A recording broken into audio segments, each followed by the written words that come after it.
بسم اللہ الرحمن الرحیم۔ پچھلے دنوں آپ سب حضرات نے ایک سوشل میڈیا پہ ایک وائرل تصویر دیکھی ہوگی، ایک معصوم سی بچی کو اس کا باپ قتل کر دیتا ہے۔ دل دہل گیا یہ منظر دیکھ کر، یہ خبر سن کے کہ ایسے سفاک اور ظالم لوگ بھی ہیں جو بیٹی کے ساتھ یہ سلوک کرتے ہیں۔ لیکن یہ ایک ایسی چیز ہے جس پر میں بہت عرصے سے سب علماء بول رہے ہیں کہ ہمارے ہاں اللہ کا خوف ختم ہوتا جا رہا ہے، بیٹیوں کے ساتھ امتیازی سلوک، کچھ جو اسلام نے جو عورت کو بنیادی حقوق دیے ہیں، ہمارا معاشرہ ان حقوق سے عورت کو آہستہ آہستہ محروم کر رہا ہے۔ قرآن کہتا ہے کہ ہر ظلم کے پیچھے آخرت پر ایمان نہ ہونے کا جذبہ ہے، کہ جن لوگوں کا آخرت پر ایمان نہیں ہوتا ان کو اپنے احتساب کی فکر نہیں ہوتی ہے کہ ہمیں کل عدالت کے کٹہرے میں کھڑے ہونا ہے اور ہمیں اللہ کے سامنے اس کا جواب دینا ہے۔ تبھی تو قرآن کہتا ہے وَإِذَا الْمَوْءُودَةُ سُئِلَتْ بِأَيِّ ذَنبٍ قُتِلَتْ، ایک دن آئے گا کہ زندہ دفن کی ہوئی بچی سے پوچھے گا خدا، بتا تجھے کس جرم میں قتل کیا گیا۔ آپ جب مکہ جاتے ہیں، مکہ مکرمہ، ہم بھی گئے ہیں، آپ نے وہ قبرستان دیکھا ہوگا، نہیں دیکھا تو کبھی جا کے دیکھ لیجئے۔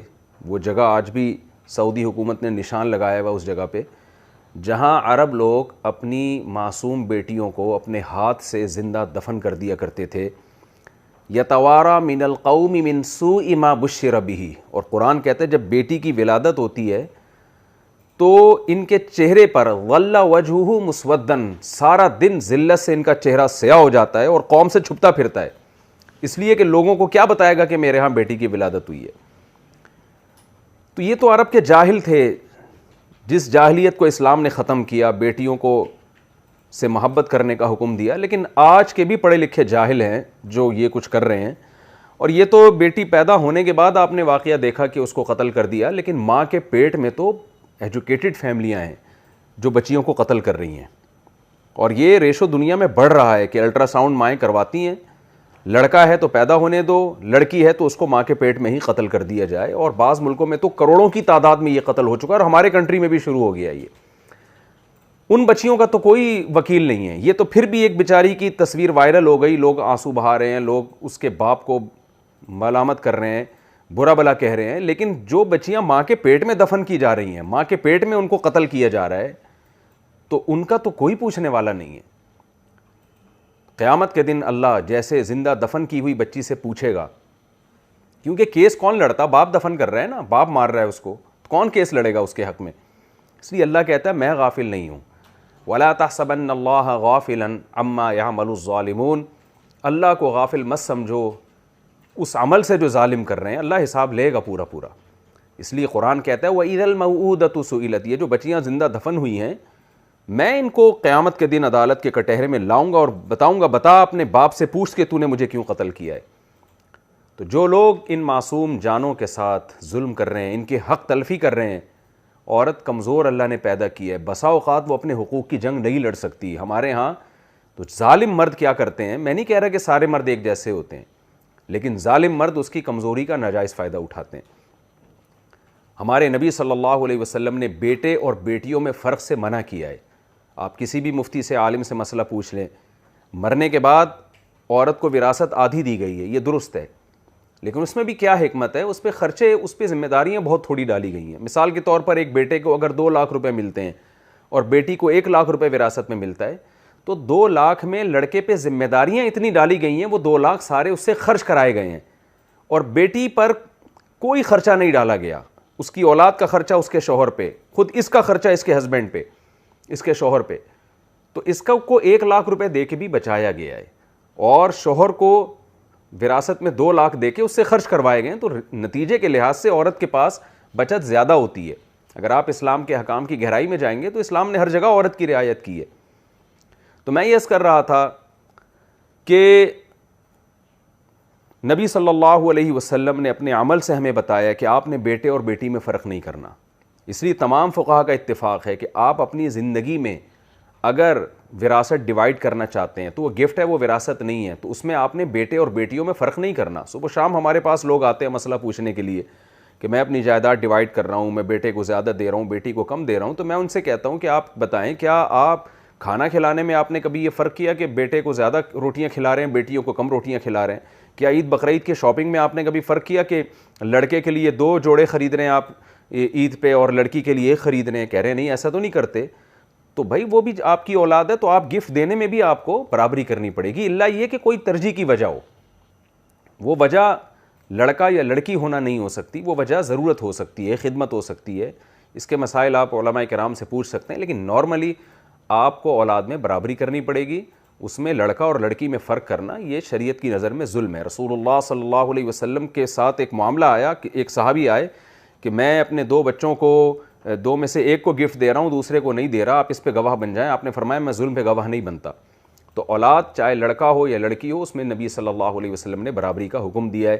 ایک طرف اگر آپ زیادہ مائل ہو جاتے ہیں اور دوسرے کو نظر انداز کر دیتے ہیں تو شریعت کی نظر میں یہ عمل ظلم ہے. تو میں یہ عرض کر رہا تھا کہ اللہ تعالیٰ نے مردوں کو حکم دیا ہے کہ وہ عورت کی کمزوری سے ناجائز فائدہ نہ اٹھائیں. قرآن میں پوری سورہ نساء ہے, نساء کا مطلب ہی عورتیں, پوری سورت کا نام اللہ نے نساء رکھ دیا, اور کتنی تفصیل سے اللہ نے اس میں عورت کا حق بیان کیا ہے. یا ایھا الذین آمنوا لا یحل لکم ان ترثوا النساء کرہا, ایمان والو تمہارے لیے عورت کے مال کا وارث بننا جائز نہیں ہے کہ اس کے مال تم زبردستی گھسیٹ لو, ہڑپ کر لو. کتنے ہمارے گاؤں دیہات ایسے ہیں جن میں لڑکیوں کو وراثت دینے کا معمول ہی نہیں ہے. قرآن تو الگ سے ہائی لائٹ کر رہا ہے کہ آپ عورت کا مال نہیں کھا سکتے, ان کا مہر خوش دلی کے ساتھ ان کو دیا کرو, ان کی وراثت دیا کرو. عربوں میں یہ دستور تھا کہ عورت کو طلاق دے دیتے تھے, طلاق دینے کے بعد اسے کہیں شادی نہیں کرنے دیتے تھے, اس خوف سے کہ جو کچھ ہم نے مال دیا ہے یہ سارا مال اپنے ساتھ لے جائے گی.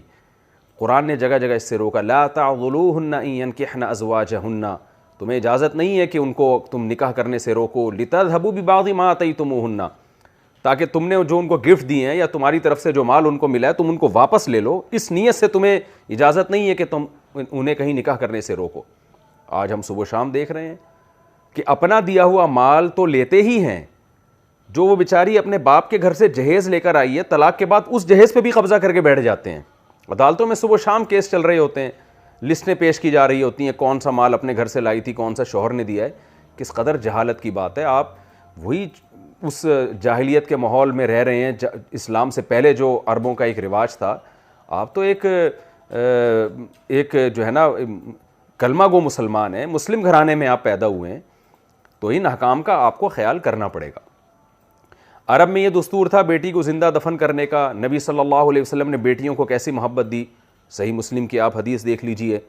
رسول اللہ صلی اللہ علیہ وسلم ایک دفعہ مسجد میں تشریف لائے, صحابہ کہتے ہیں کہ ہم نماز کے انتظار میں تھے. آپ صلی اللہ علیہ وسلم نے اپنی نواسی, چھوٹی سی بچی تھی, نواسی بیٹی کی بیٹی, اس کو اپنے کندھے مبارک پہ بٹھایا ہوا تھا. صحابہ حیران ہوئے کہ یہ منظر تو ہم نے کبھی نہیں دیکھا کہ سید الانبیاء مسجد نبوی میں نماز پڑھنے نہیں بلکہ پڑھانے کے لیے تشریف لا رہے ہیں, اور اپنی بیٹی کی بیٹی کو آپ صلی اللہ علیہ وسلم نے اپنے کندھے مبارک پہ بٹھایا ہوا ہے. اور آپ صلی اللہ علیہ وسلم نے اسی طرح مصلی پہ کھڑے ہو کر نماز شروع کرا دی. یہ عمل عام طور پہ نہیں کرتے, لیکن آپ صلی اللہ علیہ وسلم نے اپنی نواسی کو اپنے کندھے, اپنے شان مبارک پہ بٹھایا ہے, اور مصلی پہ کھڑے ہو کر, پیچھے ابو بکر و عمر رضی اللہ عنہما جیسے صحابہ کھڑے ہوئے ہیں, آپ صلی اللہ علیہ وسلم نے نماز پڑھانا شروع کی. صحابہ حیران ہو رہے ہیں کہ آج یہ کیسا نماز کا انداز ہے. یہاں تک کہ جب نبی صلی اللہ علیہ وسلم رکوع میں گئے ہیں تو گرنے کا خطرہ تھا, آپ نے اپنی نواسی کو اپنے کندھے سے اتارا. یہاں تک بھی بات سمجھ میں آتی ہے. لیکن عجیب در عجیب بات یہ ہے کہ جب آپ صلی اللہ علیہ وسلم سجدے سے دوبارہ قیام کی طرف گئے ہیں تو اپنی نواسی کو ہاتھ مبارک سے اٹھا کے دوبارہ اپنے کندھے پہ بٹھا لیا. پوری 4 رکعتیں آپ صلی اللہ علیہ وسلم نے اس طرح سے پڑھائی ہیں.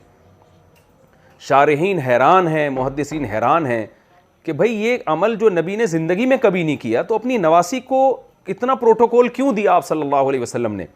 تو شارحین حدیث یہاں یہ بات لکھتے ہیں کہ آپ صلی اللہ علیہ وسلم کا مقصد عربوں کے دل سے بیٹی کی نفرت کو نکالنا. بیٹی کو ایسا پروٹوکول دیا جا رہا ہے جو عرب لوگ نہیں دیا کرتے تھے, بلکہ ایسا پروٹوکول تو بیٹوں کو نہیں دیتے کہ اپنے بچے کو آپ کندھے پہ بٹھا کے 4 رکعتیں نماز کی پڑھیں نہیں بلکہ پڑھائیں, آپ امامت کریں.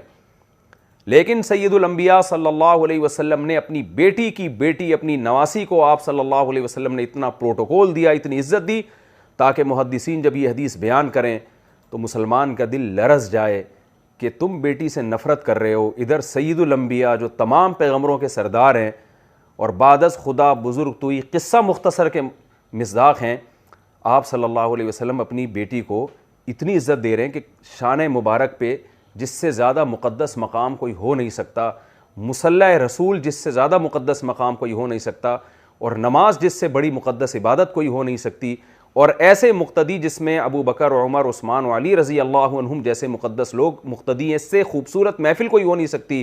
اس محفل میں 4 رکعتوں میں آپ صلی اللہ علیہ وسلم اپنے شان مبارک پر اپنی نواسی کو بٹھا کے نماز کی امامت کرتے ہیں۔ تو آپ خدارہ ہوش کے ناخن لیں کہ بیٹی کی پیدائش پہ ناک منہ چڑھانا، قرآن کیا کہہ رہا ہے؟ یَهَبُ لِمَن يَشَاءُ إِنَاثًا وَيَهَبُ لِمَن يَشَاءُ الذُّكُورَ، جس کو چاہتا ہوں بیٹیاں گفٹ کرتا ہوں۔ ہبہ گفٹ کو کہتے ہیں عربی میں، پینلٹی کو نہیں کہتے۔ اور جس کو چاہتا ہوں بیٹے گفٹ کرتا ہوں، اَوْ يُزَوِّجُهُمْ ذُكْرَانًا وَإِنَاثًا، جس کو چاہتا ہوں دونوں گفٹ کر دیتا ہوں، بیٹے بھی اور بیٹیاں بھی۔ تو قرآن بیٹیوں کے لیے بھی گفٹ کا لفظ استعمال کر رہا ہے۔ جو چیز تحفہ ہے، خدا کی طرف سے گفٹ ہے، اس گفٹ پہ آپ ناک منہ چڑھانا شروع کر دیں۔ الٹرا ساؤنڈ کرنے کے بعد دیکھیں اگر بیٹی ہے تو اس کو ضائع کرنے کی کوشش کی جائے، تو یہ کام ان پہ سوٹ شاید کرتا ہو جو آخرت پر ایمان نہیں رکھتے، لیکن جس کو خدا کے سامنے عدالت کے کٹہرے میں کھڑے ہو کر جواب دینے کا خوف ہے کہ کل قیامت میں مجھ سے اللہ سوال پوچھے گا، اس کو تو ایسا سوچتے ہوئے بھی دل کو لرز جانا چاہیے۔ تو یہ تو بیٹیوں کے ساتھ معاملہ ہے۔ خود نبی صلی اللہ علیہ وسلم نے اپنی بیٹی کے ساتھ کیا معاملہ کیا، حضرت فاطمہ رضی اللہ تعالی عنہ کی سیرت اٹھا کے دیکھیں۔ حدیث میں آتا ہے، آپ صلی اللہ علیہ وسلم نے فرمایا، صحیح حدیث ہے، فاطمہ بضعۃ منی من آذاها فقد آذانی، فاطمہ میرے جگر کا ٹکڑا ہے، میرے جسم کا حصہ ہے، جس نے فاطمہ کو اذیت دی اس نے مجھے اذیت دی۔ کیسی عزت دے رہے ہیں اپنی بیٹی کے بارے میں کہ میرے جگر کا ٹکڑا ہے وہ۔ اور حدیث میں آتا ہے آپ صلی اللہ علیہ وسلم جب بھی سفر پہ جاتے تو سب سے آخر میں حضرت فاطمہ سے ملتے، اپنی بیٹی سے۔ آخر میں اس لیے کہ جب آپ سفر میں جاتے ہیں نا تو سب سے آخر میں جس سے ملتے ہیں اس کو سب سے زیادہ پروٹوکول دے رہے ہیں آپ۔ اور حدیث میں آتا ہے جب سفر سے آپ صلی اللہ علیہ وسلم واپس آتے تو سب سے پہلے اپنی بیٹی حضرت فاطمہ سے ملاقات کرتے۔ کتنی عزت دی آپ صلی اللہ علیہ وسلم نے اپنی بیٹی کو۔ اور آپ صلی اللہ علیہ وسلم نے عورت کے جو بیسک رائٹس ہیں ان کا بہت خیال کیا ہے۔ زمانہ جاہلیت میں یہ دستور تھا، بیٹی کی جہاں پکڑ کے شادی کر دیا کرتے تھے، کوئی پوچھنے والا نہیں تھا۔ صحیح حدیث ہے، آپ صلی اللہ علیہ وسلم کو علم ہوا ہے کہ یتیم بچی کی شادی ان کے ولی نے اس لڑکی سے پوچھے بغیر کہیں کر دی، کسی مالدار صحابی سے۔ بچی کسی غریب صحابی سے نکاح کرنا چاہتی تھی، آپ صلی اللہ علیہ وسلم نے ان کے ولی کو بلایا کہ تم نے اس کا نکاح یہاں کیوں کیا ہے؟ ان صحابی نے عرض کیا، یا رسول اللہ کہ ان کے والد نے مجھے ولی بنایا تھا، والد کا انتقال ہو گیا ہے، تو میں نے اس بچی کے رشتے کے لیے وہی سوچا ہے جس ایسے شخص کا ان کے لیے وہی سوچا ہے جو ان کے لیے بہتر ہے۔ حدیث کا مفہوم میں آپ کے سامنے بیان کر رہا ہوں۔ آپ صلی اللہ علیہ وسلم نے اس رشتے کو ختم کروایا اور اس لڑکی کا نکاح، آپ نے اس یتیم بچی کا نکاح وہاں کیا جہاں وہ چاہ رہی تھی۔ اور پھر آپ صلی اللہ علیہ وسلم نے فرمایا، لن ترى للمتحابین مثل النکاح، دو محبت کرنے والوں میں نکاح سے بہتر کوئی چیز نہیں ہے۔ جب یہ لڑکی کہیں کسی کو لائک کرتی ہے، کہیں نکاح کرنا چاہتی ہے اور وہ بھی ان سے نکاح کرنا چاہتے ہیں، تو آپ درمیان میں ان کے درمیان رکاوٹ نہ ڈالیں۔ کس قدر عزت دی آپ صلی اللہ علیہ وسلم نے۔ تو ہمارے ہاں یہاں بھی ایک مسئلہ ہے، بچی جو اچھے شریف گھرانوں میں بچی کی رائے کا خیال ہی نہیں کیا جاتا، اس کی رائے کو اس کا گلا گھونٹا جاتا ہے۔ اور میں یہ نہیں کہہ رہا کہ آپ جہاں وہ چرسی ہیروئنچی کو پسند کرے آپ کر دیں، ظاہر ہے وہ ناسمجھ ہے، لیکن اتنی بھی اپنی رائے مسلط نہ کریں کہ اس کا کہیں رجحان ہی نہیں اور آپ زبردستی اس کا نکاح کرا رہے ہیں۔ اس کی مرضی کا بھی خیال کرنا چاہیے اس میں۔ تو پھر نبی صلی اللہ علیہ وسلم نے ازواج کے معاملے میں جب وہ بیوی کے روپ میں آپ کے نکاح میں آئے تو اس کے ساتھ کیسا معاملے کا حکم دیا۔ خود آپ صلی اللہ علیہ وسلم کا اپنی ازواج کے بارے میں آپ معاملات دیکھیں۔ امی عائشہ رضی اللہ تعالیٰ عنہ فرماتی ہیں، رسول اللہ صلی اللہ علیہ وسلم جب بھی گھر میں تشریف لاتے مسکراتے چہرے کے ساتھ۔ آج کتنے دوست، کتنے لوگ ہم نے دیکھے ہیں جو گھر کے باہر خوب ہنسی مذاق کر رہے ہوتے ہیں دوستوں میں اور خوب گپ شپ لگا رہے ہوتے ہیں، لیکن جیسے ہی گھر کی دہلیز میں قدم رکھتے ہیں تو میں لوگوں سے کہتا ہوں ان کا ایٹیٹیوڈ ایسا لگتا ہے جیسے چنگیز خان یا ہلاکو خان ہے جو بغداد پہ حملہ کر رہا ہے۔ گھر میں آتے ہی ان کا ایٹیٹیوڈ چینج ہو جاتا ہے، تمیز سے بات ہی نہیں کرتے، اخلاق سے بات ہی نہیں کرتے۔ پیغمبر صلی اللہ علیہ وسلم نے تو حجۃ الوداع کے موقع پہ فرمایا استوصوا بالنساء خیرا، فرمایا میری عورتوں کے بارے میں وصیت کو قبول کرو. قرآن کیا کہہ رہا ہے؟ عاشروہن بالمعروف، ان کے ساتھ معاشرت کرو، ان کے ساتھ میل جول رکھو اچھے طریقے سے. اور اس کی قرآن نے یعنی اس کا طریقہ بھی بیان کیا. فرمایا فَإِن كَرِهْتُمُوهُنَّ، آپ کہہ سکتے ہیں بھائی میری وائف میں یہ خرابی، میری وائف میں یہ خرابی، تو قرآن اس کو بھی بیان کر رہا ہے کہ 100% دنیا میں ٹھیک کوئی نہیں ہوتا. قرآن کہہ رہا ہے فَإِن كَرِهْتُمُوهُنَّ، اگر تمہیں ان میں کوئی چیز ناپسند ہے فَعَسَىٰ أَن تَكْرَهُوا شَيْئًا وَيَجْعَلَ اللَّهُ فِيهِ خَيْرًا كَثِيرًا. سورہ نساء آپ اٹھا کے دیکھیں، اللہ تعالیٰ فرماتے ہیں عین ممکن ہے تمہیں کوئی چیز ناپسند ہو لیکن اس میں اللہ نے تمہارے لیے خیر رکھ دی ہو. کتنے کیسز ہمارے سامنے ہیں، بیوی ناپسند تھی، اس کو چھوڑ دیا، بعد میں پچھتائے ہیں، دوسری عورت لے کر آئے، پتہ چلا کہ پہلی والی میں جو خوبیاں تھیں وہ اس کے اندر موجود نہیں ہیں، اور وہ خامیوں کے باوجود اس کی خوبیاں اس پہ حاوی تھیں. قرآن آپ کو ترغیب دے رہا ہے کہ 100% درست دنیا میں کوئی نہیں ہوتا. تمہیں اس میں چند باتیں ناپسند ہیں تو عین ممکن ہے اسی ناپسندیدگی میں اللہ نے بہت ساری خیر رکھ دی ہو. تو نبی صلی اللہ علیہ وسلم کی سیرت، لقد کان لکم فی رسول اللہ اسوۃ حسنہ، قرآن کہہ رہے تمہارے لیے پیغمبر کی سیرت میں نمونہ موجود ہے. ہمارے نبی صلی اللہ علیہ وسلم امی عائشہ سے محبت کا کیسے اظہار کیا کرتے تھے. جہاں سے برتن میں آپ امی عائشہ رضی اللہ تعالی عنہ منہ لگا کے پانی پیا کرتی تھیں، امی عائشہ خود اس حدیث کی راوی ہیں، بیان کرتی ہیں نبی اسی جگہ اپنے ہونٹ مبارک کو رکھ کے پانی پیا کرتے تھے. کتنا عورت کا دل خوش ہو جاتا ہے اگر شوہر اس سے اس طرح سے محبت کا اظہار کرے. آپ صلی اللہ علیہ وسلم نے پہلی شادی ایک 40 سالہ بیوہ سے کی ہے جب آپ کی عمر 25 سال تھی، اور وہ بیوہ بھی 2 دفعہ ہو چکی تھی. 25 سال میں آپ ینگ ہیں، جوان ہیں، اور آپ کی زوجہ کی عمر 40 سال ہے اور 2 دفعہ بیوہ ہو چکی ہیں. عزت کتنی دی آپ صلی اللہ علیہ وسلم نے ان کو. جب کوئی اہم معاملہ ہوتا آپ اپنی زوجہ کے سامنے وہ معاملہ رکھتے، ان سے مشورہ لیتے. جب پہلی دفعہ آپ صلی اللہ علیہ وسلم پر وحی نازل ہوئی آپ گھبرا گئے، بے چین ہو گئے. سب سے پہلے اپنی پریشانی اپنی زوجہ کے ساتھ شیئر کیا آپ نے، ان کو بتایا کہ میرے ساتھ ایسا معاملہ ہوا ہے، تو آپ مجھے مشورہ دیں کیا کرنا چاہیے مجھے. کتنی عزت دی، کتنا پروٹوکول دیا.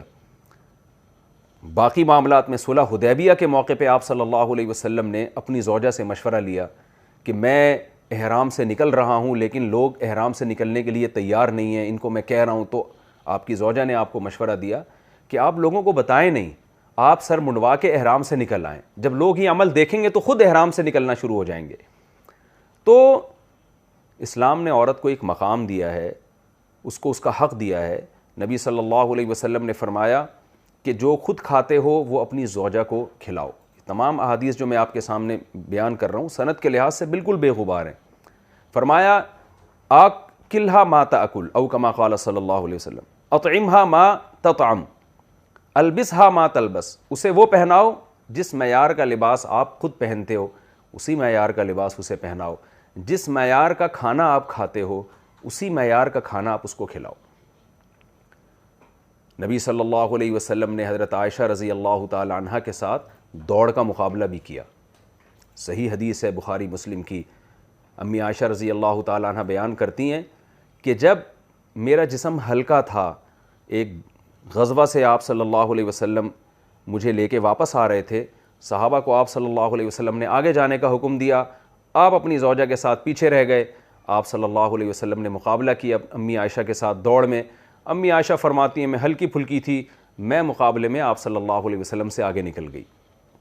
کچھ ٹائم گزرا ہے، امی عائشہ رضی اللہ تعالی عنہ کا جسم مبارک بھاری ہو گیا. نبی صلی اللہ علیہ وسلم، امی عائشہ رضی اللہ تعالی عنہ فرماتی ہیں کچھ وقت کے بعد، کچھ سالوں کے بعد میرا جسم بھاری ہو گیا. آپ صلی اللہ علیہ وسلم ایک سفر سے واپس آ رہے تھے تو آپ نے امی عائشہ سے فرمایا کہ اب دوبارہ مقابلہ کرو. دوبارہ نبی صلی اللہ علیہ وسلم اپنی زوجہ کے ساتھ دوڑے. آپ ایک طرف منظر دیکھیں کہ سید الانبیاء، یعنی ہمارے ہاں تو اس کا تصور نہیں ہے کہ ایک آدمی کی ایک معاشرے میں کوئی عزت مل جائے، کوئی مقام مل جائے تو وہ اپنے گھر والوں کو اتنی عزت دے رہا ہو، ایسی بے تکلفی کا معاملہ کر رہا ہو. آپ صلی اللہ علیہ وسلم دوبارہ دوڑ لگائی. امی عائشہ رضی اللہ تعالی عنہ فرماتی ہیں اس دفعہ آپ صلی اللہ علیہ وسلم مقابلے میں مجھ سے آگے نکل گئے، جیت گئے. اور آپ صلی اللہ علیہ وسلم نے حضرت عائشہ سے فرمایا یا عائشہ تلکا بتلکا، یہ اس کا بدلہ ہو گیا جو پہلے میں مقابلہ ہارا تھا، یہ اس کا بدلہ ہو گیا. امی عائشہ رضی اللہ تعالیٰ عنہ فرماتی ہیں نبی صلی اللہ علیہ وسلم نے مجھے حبشیوں کا کھیل دکھایا اور کیسے دیوار پہ کھڑے ہو کر اور آپ صلی اللہ علیہ وسلم کے شانہ مبارک سے پر میں سر رکھ کر ان حبشیوں کا کھیل دیکھ رہی تھی۔ امی عائشہ فرماتی ہیں کہ خود سوچیں کہ ایک نوعمر لڑکی کھیل میں کتنی دلچسپی رکھتی ہوگی، کتنی دیر تک میں نے دیکھا ہوگا، اور رسول اللہ صلی اللہ علیہ وسلم جب تک میں نہیں تھکی ہوں آپ صلی اللہ علیہ وسلم نے اپنے شان مبارک کو مجھ سے ہٹایا نہیں۔ یہ عزت اور یہ مقام عورت کو رسول اللہ صلی اللہ علیہ وسلم نے دیا صرف ہمیں سکھانے کے لیے کہ اگر تم میرے امتی ہو اور مجھے مانتے ہو اور یہ سمجھتے ہو کہ میری اسوہ میں تمہارے لیے کوئی سبق ملتا ہے تو اس امت کے امتی بھی پھر ایسے ہی چلیں گے۔ ایک صحابی آئے رسول اللہ صلی اللہ علیہ وسلم سے سوال کیا، یا رسول اللہ من احق الناس بحسن خلقی، یہ تو اور بیٹی کا میں نے بتایا، بیوی کا میں نے بتایا، اب ماں کے کیا حقوق اسلام نے بیان کیے؟ صحابی آئے یا رسول اللہ من احق الناس بحسن خلقی، یا رسول اللہ میرے سب سے زیادہ اخلاق کا مستحق کون ہے؟ اس کو میں اپنے الفاظ میں یوں بیان کرتا ہوں کہ ہم جب دنیا میں کسی سے بات کرتے ہیں تو میٹھے لہجے میں مٹھاس ڈالنی پڑتی ہے۔ اخلاق کا تو یہی مطلب ہے نا کہ آپ میٹھے لہجے میں بات کریں، نرم لہجے میں۔ تو سب سے زیادہ میٹھی زبان کس سے بات کرتے ہوئے میں استعمال کروں؟ تو آپ صلی اللہ علیہ وسلم نے فرمایا امک، تمہارے اخلاق کا سب سے زیادہ حقدار تمہاری ماں ہے۔ صحابی نے عرض کیا یا رسول اللہ ثم من، ماں کے بعد دوسرے نمبر پہ کون ہے؟ دیکھیے صحابی کا مطلب تھا ماں کے بعد، لیکن نبی صلی اللہ علیہ وسلم نے اپنے جواب کو دوبارہ ریپیٹ فرمایا امک، ماں کے بعد دوسرے نمبر پر بھی اچھے اخلاق سے بات کرنی ہے ماں کے ساتھ ہی۔ کیسی بلاغت ہے اس کلام میں۔ پھر ان صحابی نے پوچھا یا رسول اللہ، کیا مطلب؟ وہ صحابی بزبان حال کہہ رہے ہیں میں سمجھ گیا کہ ماں کے بعد ماں کا نمبر ہے، لیکن اس کے بعد کس کا نمبر ہے؟ آپ صلی اللہ علیہ وسلم نے فرمایا ثم امک، اس کے بعد بھی ماں ہی کا نمبر ہے۔ کیسی زبردست تعلیم دی جا رہی ہے۔ پھر صحابی نے پوچھا یا رسول اللہ اس کے بعد؟ آپ نے فرمایا ابوک، اس کے بعد تمہارے والد کا نمبر ہے۔ کیا مطلب؟ اس کو میں اپنے الفاظ میں اس حدیث کی تشریح یوں کرتا ہوں کہ جب آپ والدہ سے بات کریں تو اپنے کلام میں 1 چمچ چینی کے بجائے 3 چمچ چینی گھولیں، آپ اتنا میٹھا کریں اپنے کلام کو، اس کے بعد آپ اپنی ماں سے بات کریں۔ قرآن نے والدین کے حقوق بیان کیے، لیکن ماں کی جو ذمہ داریاں ہیں اس کو الگ سے ہائی لائٹ کیا۔ فرمایا حملتہ امہ کرہن ووضعتہ کرہا ووصینا الانسان بوالدیہ، ہم نے انسان کو وصیت کی ہے کہ وہ اپنے والدین کے ساتھ اچھا سلوک کرے۔ قرآن آگے کیا کہتا ہے؟ حملتہ امہ کرہن ووضعتہ کرہا، ماں تکلیف کے ساتھ اپنے پیٹ میں بچے کے بوجھ اٹھاتی ہے اور تکلیف کے ساتھ جنتی ہے۔ وحملہ وفصالہ 30 شہرا، اور پھر کتنا ٹائم لگتا ہے اس کا دودھ چھڑانے میں؟ 30 مہینے کا عرصہ ہے یہ حمل کا اور دودھ چھڑوائی کا، گود میں اٹھائے گھومتی ہے وہ اس کو۔ تو یہ حقوق اللہ نے عورت کے بیان کیے۔ فقہاء کرام نے بیان کیا ہے کہ والدین جن میں والد بھی ہے والدہ بھی ہے، اگر نفلی نماز آپ پڑھ رہے ہیں اور اس میں آپ کی دادی نانی یہ بھی داخل ہیں اس میں، اگر وہ نفلی نماز میں آپ کو پکارتے ہیں تو آپ پر لازم ہے کہ آپ نماز توڑ کر ان کی پکار کا جواب دیں۔ تو اس لیے اپنی جانوں پہ رحم کرنا چاہیے۔ بعض علاقوں میں ہمیں اطلاعات آتی ہیں، میں تو اب اس پر حیران ہوں، کچھ ظلم تو ایسے تھے جو دنیا میں ظلم سمجھے تو جاتے تھے، ہوتے تھے لیکن سمجھے جاتے تھے۔ اب تو پڑھے لکھے طبقے میں وہ ظلم آ گئے ہیں، وہ اس کو ظلم سمجھتے ہی نہیں ہیں۔ وہ جن میں سب سے بڑا ظلم کہ اس کی پیدائش کو ہی روکا جا رہا ہے، یعنی الٹرا ساؤنڈ کیا جاتا ہے، لڑکی ہے تو اس کو مار دو، یا بیٹی پیدا ہو رہی ہے اس پہ رو رہے ہیں، تو یہ بہت خطرناک بات ہے۔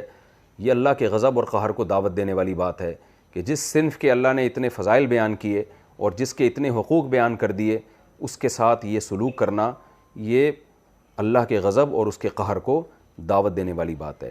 اللہ تعالیٰ سے میں دعا کرتا ہوں کہ اللہ تعالیٰ ہمیں حقیقی معنوں میں اسلام کو پر چلنے کی توفیق عطا فرمائے، اور یہ جو بچیوں کے اس طرح کے واقعات آ رہے ہیں، بیٹیوں کے پیدائش پہ رونا، مجھے تو حقیقت ہے کہ دل سے ان لوگوں کے لیے دعا کے لیے بھی الفاظ نہیں نکلتے کہ اللہ ان کو ہدایت دے۔ دل چاہتا ہے کہ آدمی بد دعا دے کہ اللہ ایسے بدبخت لوگوں سے ہمارے معاشرے کو پاک کر دے، لیکن بہرحال منہ سے الفاظ اچھے نکالنے چاہیے۔ دعا ہم یہی کرتے ہیں کہ اللہ ایسے بدبخت لوگوں کو ہدایت دے اور بیٹی کی نعمت کو نعمت سمجھنے کی اللہ انہیں توفیق دے. اور یہاں میں آخر میں ایک بات کرتا چلوں, کیونکہ لوگوں کی کالز آتی ہیں, لوگوں کے حالات آتے ہیں. آج ایک نیا ظلم بھی ہمارے معاشرے میں عورت پر ہوتا ہے, اس پر کمانے کا بوجھ ڈالا جا رہا ہے. ایسی لڑکیاں ہیں جاب کر کے اپنے شوہر کو بھی پال رہی ہیں, ساس سسر کو بھی پال رہی ہیں, اور